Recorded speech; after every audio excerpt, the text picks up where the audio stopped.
یوسف بن یعقوب صفار نے بیان کیا، کہا ہم سے اسماعیل بن علیہ نے، ان سے ایوب نے، ان سے حمید بن ہلال نے اور ان سے انس بن مالک رضی اللہ عنہ نے بیان کیا کہ رسول اللہ صلی اللہ علیہ وسلم نے خطبہ دیا۔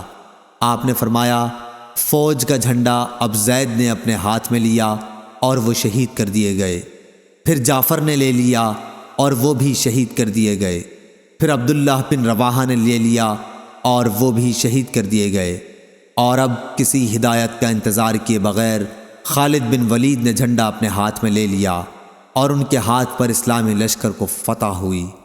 آپ صلی اللہ علیہ وسلم نے فرمایا، اور ہمیں کوئی اس کی خوشی بھی نہیں تھی کہ یہ لوگ جو شہید ہو گئے ہیں ہمارے پاس زندہ رہتے، کیونکہ وہ بہت عیش و آرام میں چلے گئے ہیں۔ ایوب نے بیان کیا، یا آپ نے یہ فرمایا کہ انہیں کوئی اس کی خوشی بھی نہیں تھی کہ ہمارے ساتھ زندہ رہتے۔ اس وقت حضرت صلی اللہ علیہ وسلم کی آنکھوں سے آنسو جاری تھے۔ صحیح بخاری حدیث نمبر 2798۔